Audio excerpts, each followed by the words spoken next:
Wilson, What's up? How are you? how are you, man? Good, man. Welcome to Grass Tops for the first Thank time. you. Thank you. Thank you. I'm excited to be here. Yeah. So listen, Wilson, uh, you and I do these check-ins, these calls every week, or at least once a week.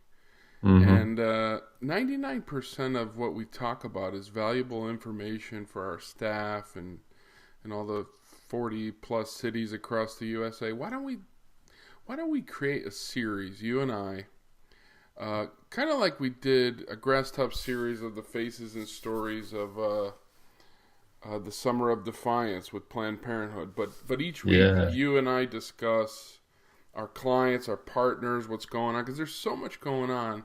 And we, Yeah. we have these one-on-one, two-on-one calls within Grassroots Campaigns, GCI. But we can do like 1 week about ACLU, 1 week about Planned Parenthood, the Community Voters Project's coming up. We got Yeah. things going on with the Democratic Legislative Campaign Committee, the Democratic Congressional Campaign Committee, and their DCCC University, the Southern Poverty Law Center. We're doing stuff It's a with, lot, right? yeah, and it's not one episode, one show, put it that way. Yeah. So we got labor, all the stuff we've done with ROC United and the One Fair Wage campaign and the X Prize Foundation. So what do you think, man? Yeah, I'm in. All right. Well, this is the inaugural, Inaugural run, yeah. episode. So welcome back to GCI. Why don't you tell us your story and how you got to Grassroots Campaigns and how you came back. Yeah, entirely by happenstance at the outset. I'd gone back to Massachusetts to go to grad school at the University of Massachusetts Boston in 2004. I got back right before the election. I started that September. I was, fairly politically active by then. 2000 election had been sort of my coming of age politically, and then I was in New York City for 9/11, which obviously triggered a whole next dimension there, and the ensuing wars and everything else that Bush led us into. I was politically engaged, but not particularly active at that stage. I was just starting grad school. I was going to a history grad program with intention of going on to become a college professor or high school teacher or the like. And once I got back up to Massachusetts, I needed a part-time job. So I started scouring around. And when I had been in college, I had worked at a record store in the East Village of New York City. And I ended up being the guy that did the books at this record store and like kept our ledger and stuff. I found this position with a political consulting firm. I had majored in political science, so that was a good step. They needed someone to join on their central finance team and help run their books and their day-to-day cash flow for a canvassing operation. And I said, I know how to manage books. I like politics. Let's do this. 20 hours a week. It's perfect. So I applied on a whim there, and I ended up getting hired on to the central office at Grassroots Campaigns. Unbeknownst to me at the time, every single person in the organization came from a canvassing background and an activist background. I did not. So I was kind of on the outside looking in at the get-go there. But I worked in the central office with our recruitment staff in the same bullpen and with some of our sort of national finance folks too. So I got both sides of the perspective on how this organization operated, what we were trying to do, how we were trying to accomplish it. I worked in that job for about a year or so, a little over a year. And then I was moving back down to New York. I had gotten accepted to a PhD program. I knew I was going to go back down there, and I said, I love working here. I love this organization, but I got to go. I'm going down to New York. Is there any way I can keep, working for the central finance department from the road or from remote? And they said, no, but we need a director for our New York City office. They're down there fundraising for the Democratic National Committee. This was 2006, kind of an important election year with everything going on, with the lingering Iraq engagement and all of the, I don't know, can I swear on this? all of Bush's shenanigans ongoing. Wilson, And that's they, not a swear, man. yeah, no, I'm trying to keep it PG-13 at the All very right. least. Once I get going on Bush, I get going, you know. But anyway, so I got offered this opportunity to go down and lead our Canvas office in New York City, which was terrifying. I had never really canvassed before. I knew of it, I knew what we did, and sort of the basic parameters, and I had, done some perfunctory door knocking in New Hampshire for Kerry in '04, but I had never led a team of canvassers or trained anyone else how to do it or anything. I was a little more than a little terrified, but I said, sure, why not? Let's do this. And that was my integration into the actual world of face-to-face voter contact and fundraising and everything else. I was paired with a couple of veteran political canvassers and folks who'd run offices before, and that was a really good fit. They taught me how to canvass, and I taught them how to manage an office, and it was a really good yin and yang. And I really found my groove there. And once the 2008 election cycle came on, I bumped up to serve as a regional director for a just massive and awesome voter registration campaign that we ran with MoveOn.org that year. I was the regional director in the Midwest, so I was in Western Pennsylvania and Cleveland, Ohio, and Iowa and Wisconsin and Nevada, kind of randomly in my area as well. But we registered a ton of voters for a whole bunch of months that year. We ran a massive get out the vote operation in conjunction with America Votes and all the partnering IE groups, independent expenditure groups there, NAACP, bunch of unions, all those folks fighting the good fight, and we did it together under that same umbrella of America Votes that year. I stayed in Cleveland for the entirety of the back run to the election that year, and obviously good things happened that November. And then from there, I went on to do, the standard assortment of political campaign stuff. I ran a city council campaign in New York. I did consulting for 2010 coordinated campaign in Pennsylvania, north of Philadelphia, that was working on a couple House races and the Sestack Senate race. And then I moved into Democratic fundraising. I worked for our sister organization, Telefund, for the 2012 cycle as a senior account executive there, raising a ton of money and bringing on a ton of new donors and activists for bunch of progressive organizations that are all awesome. The Human Rights Campaign, NAACP, Planned Parenthood, and on down. I had about 15, 20 clients during my run there, which was incredible. But then my son was born right before the 2012 elections. Perfect timing.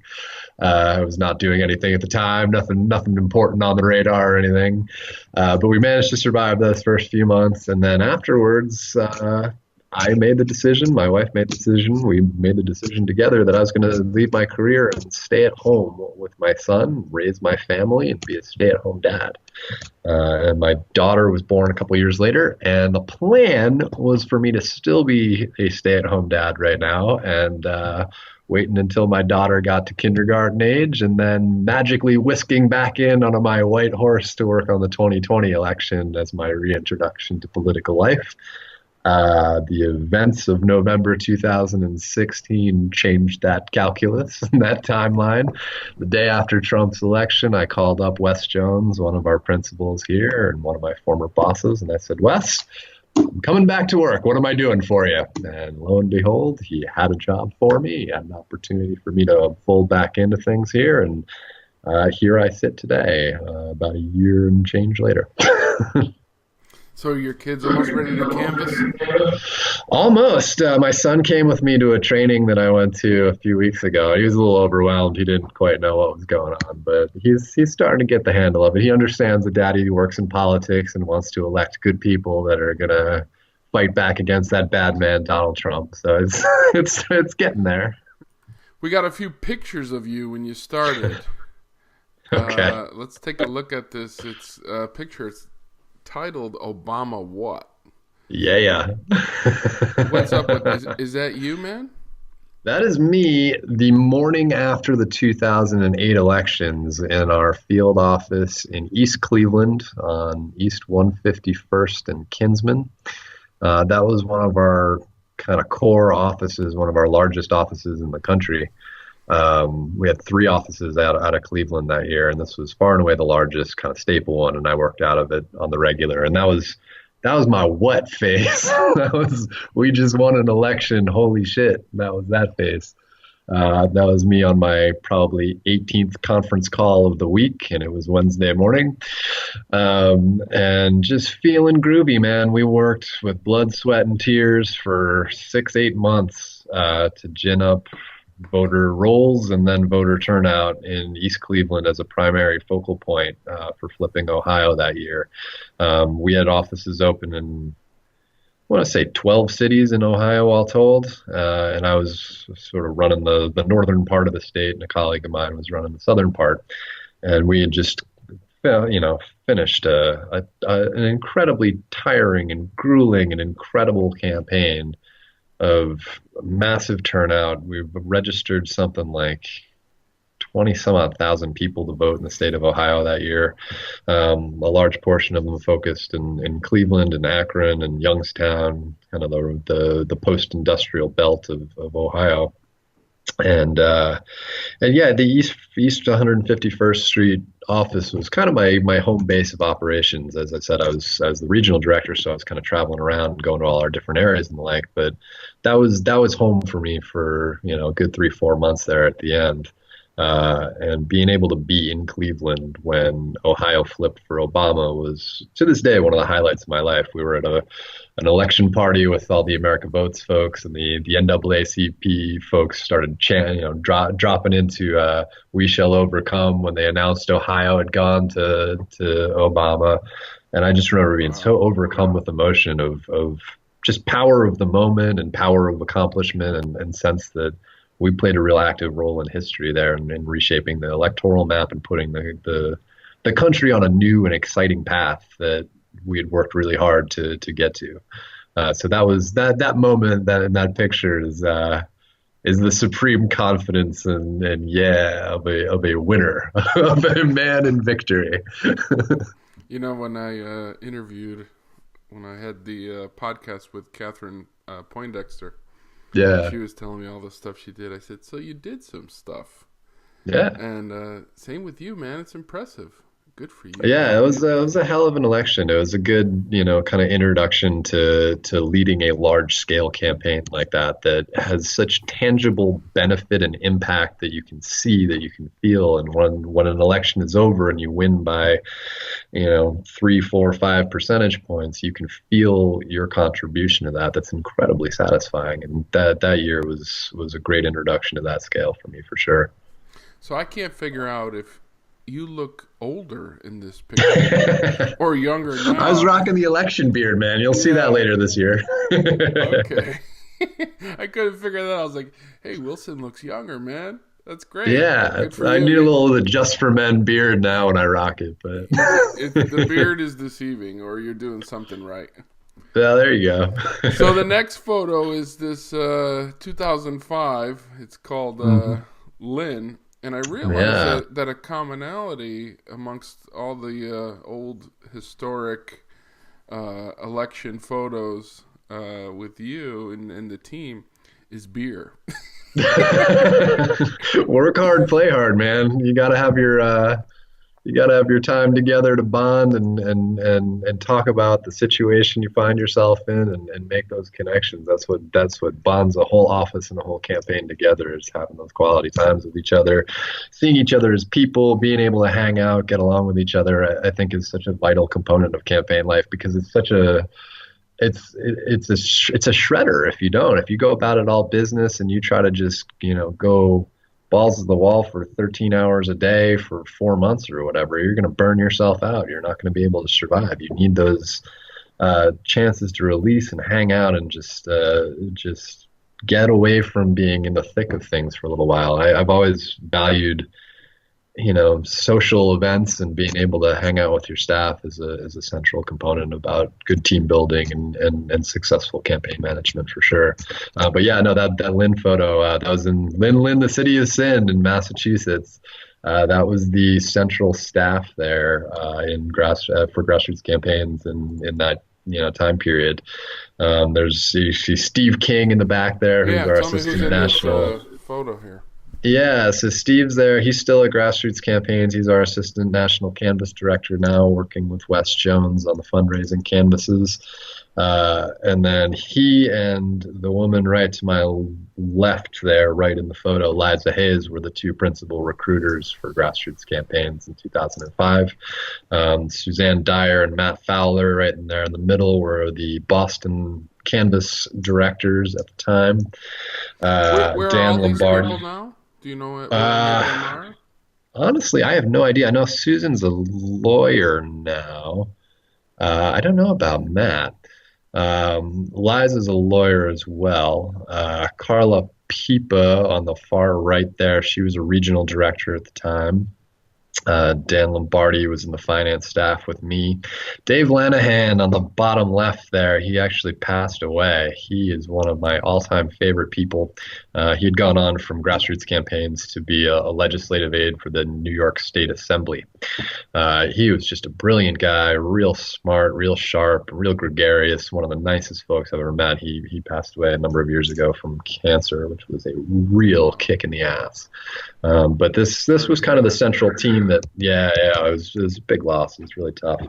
This was the central team that kind of held the operational glue together in those early days of the post 2004 elections, when we were trying to figure out, all right, we just brought 750,000 new donors on board to the DNC. Now what do we do? So that was us at a party at my apartment there, hanging out and talking about the world. Hence the blender, because I was about to say anybody who packs a blender for the campaign trail is really prepared. Hey man, that was my place of residence. That was my home. So it was not a traveling blender at that time. And then the next one here, New York City Street, 2006. Yep. Where are you in this photo? I am kind of right front and center in the back there. You can see my Boston Red Sox cap tilted to the side there. What's the story here? Who's in this photo? Yeah, this was my campaign office. This was after I moved down to New York City. Right to my immediate right in the red shirt there is Hannah Laborie. She was the other rock star that I was paired with at the outset. She's an incredible organizer, an incredible canvasser. She taught me 90% of what I know about having conversations with people face to face, and how to do it, and how to not be scared about it, and how to leave each interaction well, and all that. She's an attorney now up in the Sacramento area. And right above me is Julia Mote. She was one of my assistant directors, as was Michelle Bangura, all the way over on the right side of the photo there. So we had a four director staff. I was the CD there. This is a bunch of my field managers and my kind of core rock star canvassers there. So you were the CD, the canvas director. The canvas director, yeah, exactly. How many number two people are there? The ADs? We had three assistant directors: Hannah, Julia, and Michelle, and then it's Aaron and Sabrina and Jenny and Jeff.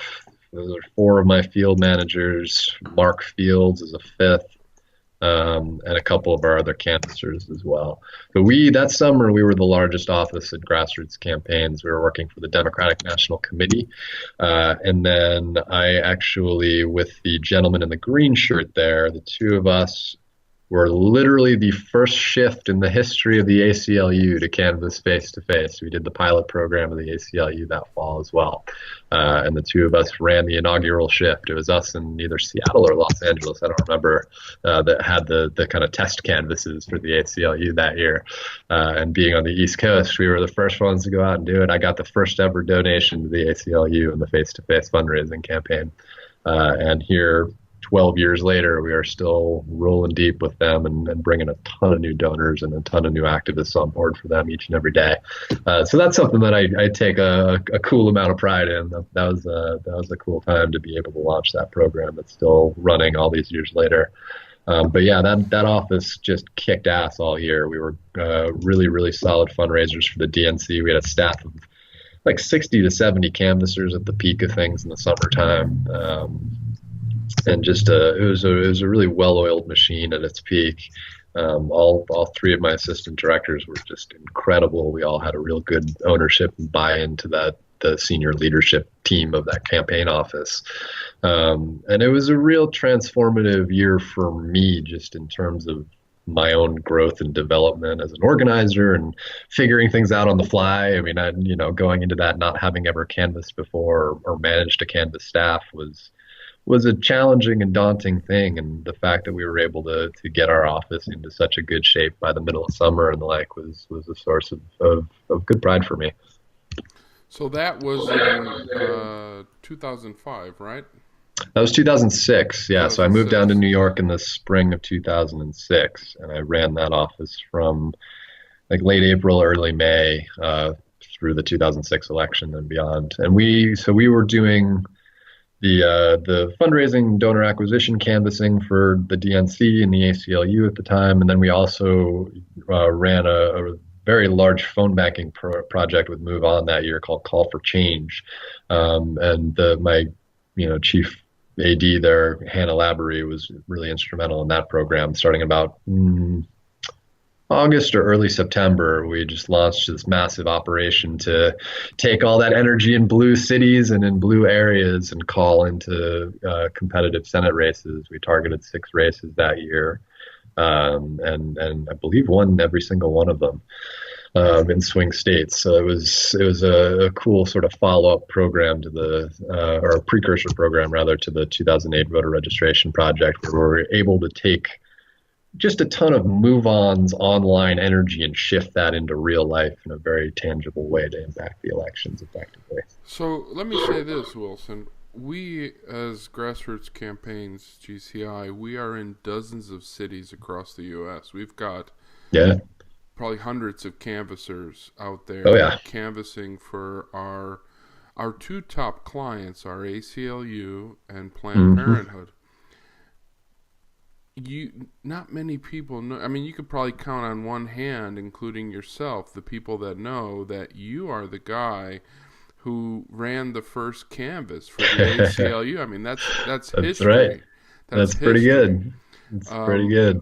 So, a rhetorical question is, why don't you wear that on your shirt? I'm the guy.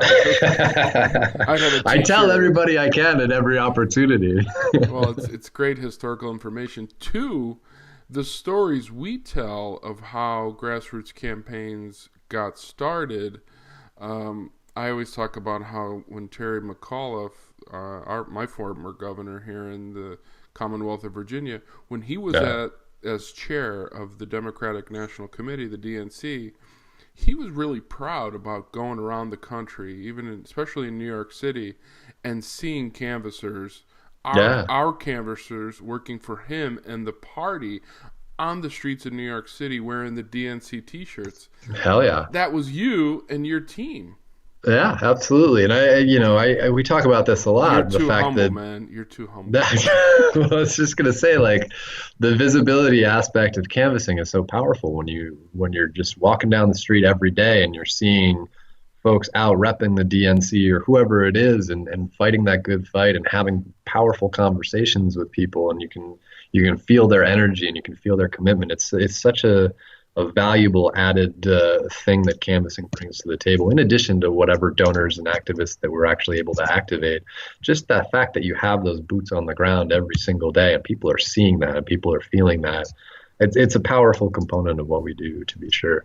And then the final photo here is East Cleveland, 2008. Yeah, that's the East Cleveland office, so the one where I'm inside putting my victory mug on. This was right outside that office, and this is the staff, man. These are the folks that made it happen. We had an awesome staff of people that were just so dedicated to their community and improving it and getting people to buy in, and feel the impact that they could have by registering to vote, by getting out and casting their ballot. It was just such a cool thing to be a part of and to feel and to see every day. These were some of our field managers and our core canvassers. There's Melvin Brown, the big dude in the back there. He worked with us for 4 or 5 months or so. A couple of our directors there. Down in the front is Marissa Soniff. She was a rock star CD for us for a couple of years of canvassing projects, and then in 2008 in Ohio, she was in Cleveland from the get-go. Trey Spencer is right there in front of me. Yeah, I mean, this is this is a cool crew, man. They did a lot of work. This was our largest office in Ohio and largest office in my region. And they just rocked it from start to finish there. This was So you were a regional director there? I was a regional director, yeah. So I spent, my home base was in Cleveland, but then we had offices in a couple in Pittsburgh and Western Pennsylvania. There were 7 total in Northern Ohio in my region, and then we were in 3 cities in Iowa, a couple cities in Wisconsin. I oversaw our Las Vegas and Reno offices in Nevada, the sort of western end of the scope. We were briefly in Montana too. It was funny. Montana was in my region, and I'd never been to Montana before. And like 3 days before I was set to make my regional director trip out to visit the folks in Montana, it got moved to somebody else's region, and I never got to go. And I've still never been to Montana. Well, you know what's interesting? If you look at this photo, I mean, it's the epitome of organizing. Just, grab a storefront, boom. Oh yeah, the Kinsman One Stop. Yep, the out of business mom and pop shop that was just sitting there with nothing going on in it, and we turned it into a thriving hotbed of political activism overnight. Yeah. So it seems like the way in which the DNC, at least, and Keith Ellison and Tom Perez get together and say, we're not going to be a party of every 4 years that elects a president. We're going to be a party of the people, of the states, of the local city council races to the school board, and we're going to go door to door and be organizers. I look at that picture and I say, if you were to look up in the dictionary political organizing, you would see that out of business storefront where people just come in, activists, and take over and unfold the campaign tables and smash the phones on the table and say, let's go. Yep. We're the hard-nosed organizers. Let's do it. That's right. That's what absolutely. that looks like. I mean, this Yep, is, and that's exactly what that was. This office, was no frills about it. There was literally 2 tables in there that we found at a yard sale down the street. A bunch of phone lines for calling up folks and interviewing folks, and a big corner that had all our T-shirts and clipboards and everything. And that was it. Cool. Well, fast forward 10 years later. That photo was 2008. You're now the director of strategy. Strategy and development at Grassroots Campaigns, GCI. So, since you're the most senior person on this Grass Top show, why don't you tell us, who are we? What's our story? How far have we come? Who I mean, those pictures are the story. Those pictures are us doing what we do, going out and organizing communities and bringing new people into the political process and finding the folks that are disenfranchised and not into the political process and bringing them back in, and then making sure the people that are really plugged in are doing their part to engage people and spread that cycle out a little bit further. We are the boots on the ground. We are the people that go out and have the conversations that swing elections at the margins. A good field campaign, perfectly executed, is not going to turn water into wine, but it's going to win you an election where the margin of error is 4 points, 3 points, 5 points. Those must-win elections that end up determining the balance of power in Washington or a state capital. Those are the ones that field campaigns make all the difference. And investing in having those kind of personal conversations, those face-to-face conversations among neighbors and in communities, just has such a tangible and powerful impact on getting people fired up for an election, making people understand what's at stake in an election, and ultimately, swinging the balance of power one way or the other. And I think what you said earlier about not having, elections where we scale up really quickly and we go out and have all these conversations, and then election day comes and then everybody splits after that 2 days later. That's not what we're after. We're after a sustainable movement here. And the way that you build that is you have those conversations. You integrate politics into people's everyday lives in ways that they weren't expecting or weren't anticipating. When we go out and knock on doors, the people that we're talking to weren't starting their day saying, I'm going to have a political conversation with a stranger for 10 minutes at my door here, or 5 minutes in the interest of moving quickly.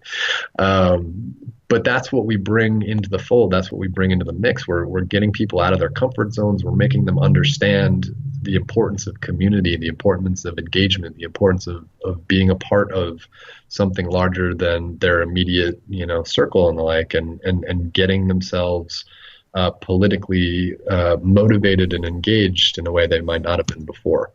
And time after time, you see your staff coming back from a hard day of canvassing, and man, maybe they got some doors slammed in their faces and some dogs were barking at them and it was cold and it was rainy, but they had that one conversation with that person that, may have been pissed off about this or that, or, oh, these parties are all the same. I don't vote anymore. What's voting going to change? And you talk them through, you let them express their frustration, and you build that connection about, common interests and whatever it is that gets that door open.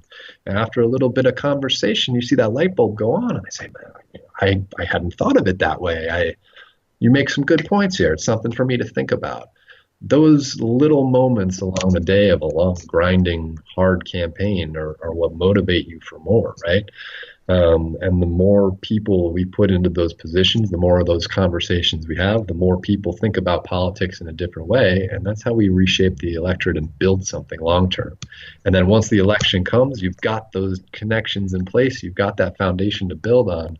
The more people invest in field campaigns that are ongoing, sustainable, keep on having conversations with the same folks over months and years, that's when you're really building lasting change, and that's our goal here. So you speak of long term, and the magic of seeing that bulb above a voter's head or a small donor's head, and it makes you want to come back and keep doing the work over and over. Well, 15 years later, what's remarkable are two things, I would say. One, I always say that the value of Grassroots Campaigns, GCI, is since it started in 2004, people come and they give their blood, their sweat, their tears, and then they go on and work at equally good places, if not better places. Like you mentioned all the lawyers in the picture there. I mean, I'm sure. Oh yeah, absolutely. People acquire skills and go on and work for other political activist organizations and NGOs and very, very important causes. But then there's some people that 15 years later are still around because they believe in the work. You, Steve King, Wes Jones, obviously, Sue Moran, John Scarlett. I mean, that's 5 of you that are still around. So who are we today? Who's still here? Yeah, those 5 are all still here. I mean, there's some folks in our senior leadership that have been doing this a long time. Our national field director, Bridget Cleaney, has been here. This is her 4th or 5th election cycle here. And I think that kind of stability and that kind of long-term vision for this place is a really powerful part of who we are and why we've been successful in doing what we do. This is, it's hard work, man. You can't just roll out of bed and mobilize, tens of thousands of voters in November. It's a long-term process. It requires long-term thinking and planning and executing step by step to get to the point of impacting an election. Having folks that are kind of committed and are bought into how to succeed in the way that you want to, and how to run a model and execute on it in a way that is going to work, I think has tremendous value. Because if you go about investing in a field campaign and you're not efficient about it, or you waste time, or you don't execute the way that you need to, those are lost votes at the end of the day. Those are lost donors. Those are people that are not getting involved when we're paid to get them involved. And I think the value of experience and just, knowing what you do is going to be successful, and that you've done it in countless, different places and corners of the electorate and states and cities and all over the place is incredibly valuable. I mean, we've run campaigns from, the middle of nowhere, rural Colorado, winning state assembly races, state house races there, to, getting donors involved in big democratic cities with tons of people walking around every day and turning out voters in densely packed precincts in East Cleveland. I mean, we've done it all. We have experience running all kinds of different campaigns at this point, and that has tremendous value. And just what you said earlier too about how these skills of canvassing translate. I think that's incredibly important too. Like, I tell this to everybody that we interview and that I talk to, even if you don't go on to a 15-year career in organizing and politics, the skills that you learn as a canvasser are fundamental, not just for politics, but for any walk of life. I mean, you're learning how to put yourself out there, get out of your comfort zone, say what you believe in, and state your opinions and your political theory in a way that's going to be a way that's going to resonate with people. You're learning really important communication skills by canvassing. You're learning how to work really hard and approach data and integrate all kinds of different strategies into how you approach running an office and executing a campaign. All those skill sets, all those skills have application in any number of ways down the line, where you don't necessarily need to be still out there in a field office in 15 years to impact how an election is going to shape out. You can apply those skills in any number of different ways that can positively impact the community around you, not just electorally, but in day to day. And yeah, as you said, NGOs and nonprofits and charities and people working for public defenders' offices and everything else. Those are incredibly valuable baseline skills that we teach when we teach people how to canvass. Yeah, and I would say we as Grassroots Campaigns, GCI, we look for people who are committed to the cause of progressive politics, progressive causes. So we often talk about recruitment because, the bread and butter of what we do is identify, recruit, train people, get them out there on the streets and at the doors. And I always say that one thing that we should be saying, and because the culture is to find people that are committed to progressive causes, that's the priority. But if we are to tell young people, start your career doing this, it'll set a foundation for your entire career. If you want to work in politics, and let's be honest, almost everything today is either political or has a sense of negotiation. We live in a democracy, so everything you need to have interpersonal skills. There's no better way to get interpersonal skills than canvassing on the street and stopping someone. And we live in what I call now the attention economy. If you can get somebody's attention as they're shooting to another meeting in D.C. or in the streets of New York, like places like you worked, it's really powerful. And what I'm learning is not only should you start your career that way, we live in now a digital world. People are used to texting their mother or their brother or their significant other or, talking to them on Facebook. We're losing the face-to-face value of our conversations. And those interactions have so much more value now too, because you have fewer of them in a given day. Exactly. Instead of sitting in a cafe and just striking up a conversation with somebody, everybody's on their own devices in their own worlds, surrounded by their own bubbles and information bubbles. And you remember it all the more if somebody strikes up a conversation with you, and maybe you leave that conversation not thinking anything of it, but if you hear about a candidate just in that passing, and then 2 months later, there's that name again, I remember when I talked to so and so. Those moments have that much more currency and that much more value in the digital climate of today. There's no question about that. So let's you and I make a mental note to have another Grass Tops episode, a segment on maybe even with the recruitment team on the values of face-to-face communications in this digital age or attention deficit economy age. You got it. But this episode today is about you, and to wrap up, you're back. We're happy to have you. You're our strategy man, our director of strategy and development. So, I have a few last questions for you. What's our strategy? Who do we work for, and who do we work with? How do we do it? Why do we do it? Yeah, I mean, we work with progressive causes and organizations, period. We don't discriminate on that end. We work with independent expenditure organizations. We work with the party itself. We work with 527s, C3s, C4s, PACs, you name it. We're all on the same team together, right? And anybody that needs to go out and have these conversations, or anybody that doesn't yet know they need to go out and have these conversations face to face, that's who we work with. When we're approaching an election year like this, on the field side of things, we kind of come at it from sort of a three-tiered process, I'd say. At this stage of things, when we're still 8 months out or so, this is when we're looking for clients that are investing in longer term projects, voter registration, organizer trainings, things along those lines. We're starting as you alluded to earlier, a large scale voter registration project in a couple of weeks. And those are our backbone campaigns, and they're critical for us every election year. Number one, because we're going to go out and register a shitload of voters, and that's supremely important. But then on the internal side, number two, that's where we're going to be developing our leaders to step up and take on more and more responsibility and run our campaigns closer to election day. So we'll invest in these campaigns. We'll invest our staff resources and our time and our training and our recruitment dollars to be able to bring on those committed activists that are going to run through walls to change the course of this country right now.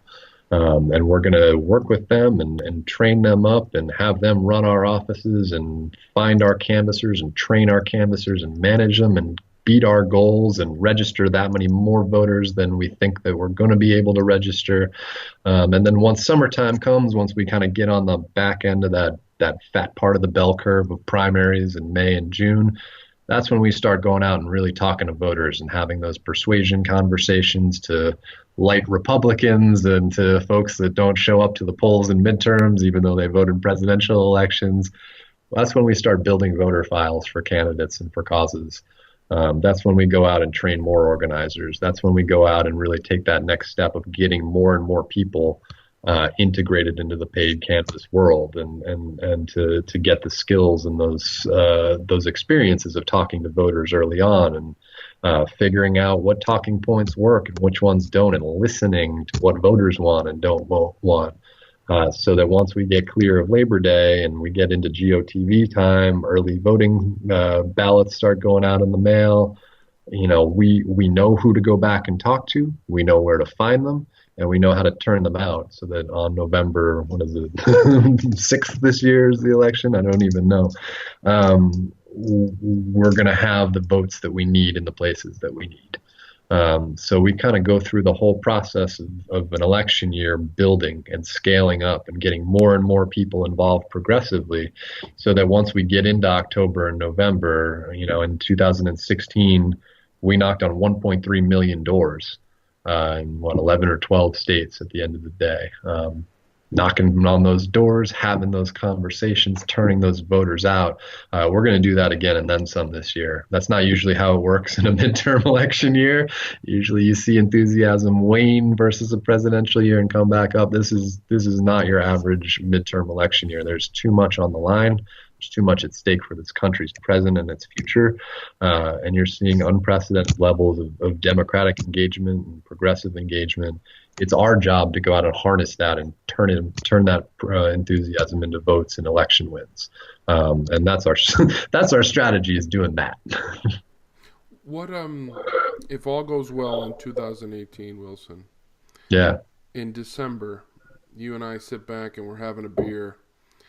What will we be happy about? What's your dream, your hope, your aspiration for 2018? Our best case scenario, our best case scenario, is that we flip the House and take back 40 some odd, 50 some odd seats for Democrats.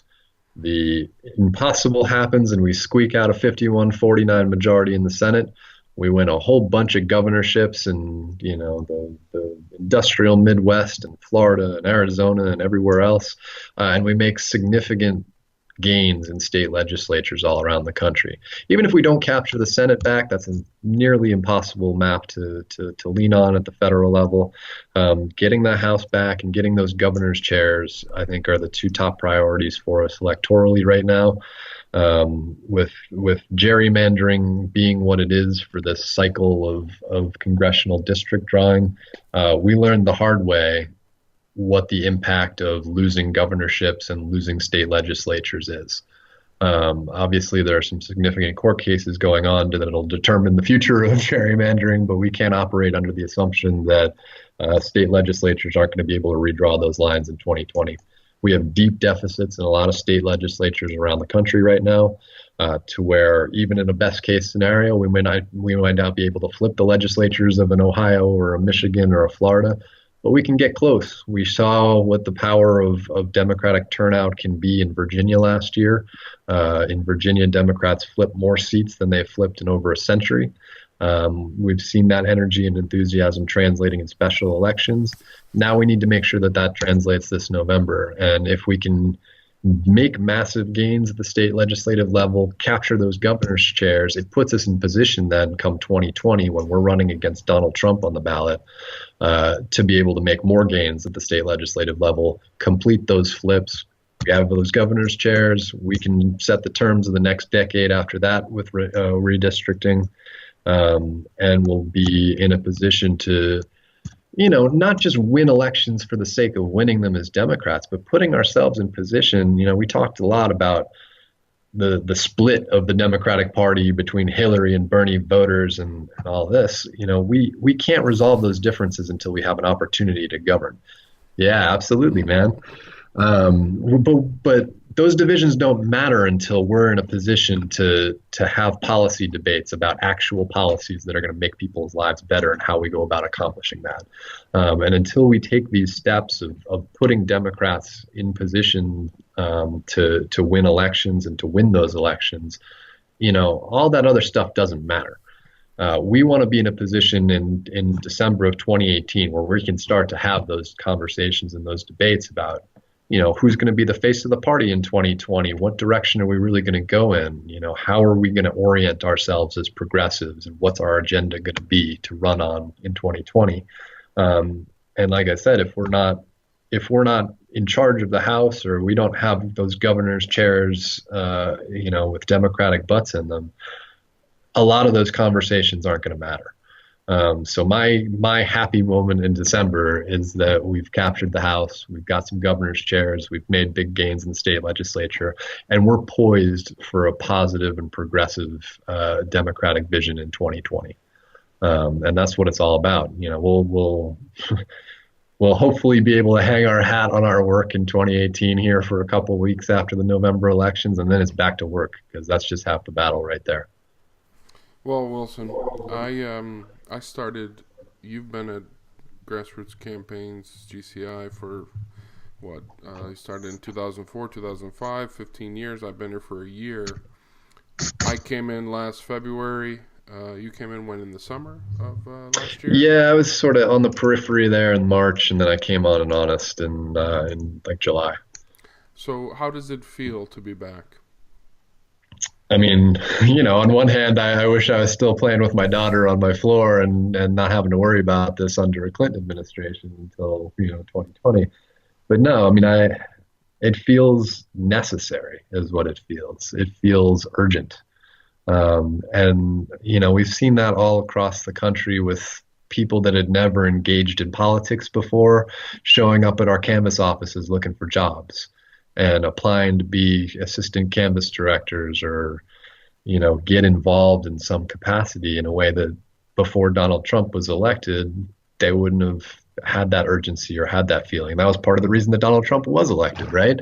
We're in a position right now where we've just seen unprecedented levels of progressive involvement and engagement in volunteer organizations that have sprung up in the wake of the 2016 election, in folks looking to go out and canvass and register voters and get involved so much earlier in the process than we usually see. And it's powerful. It's important. It's a way to realize that there's a light at the end of the tunnel. There's sunshine after storm, and we're going to be the ones that are pushing those clouds out of the way together.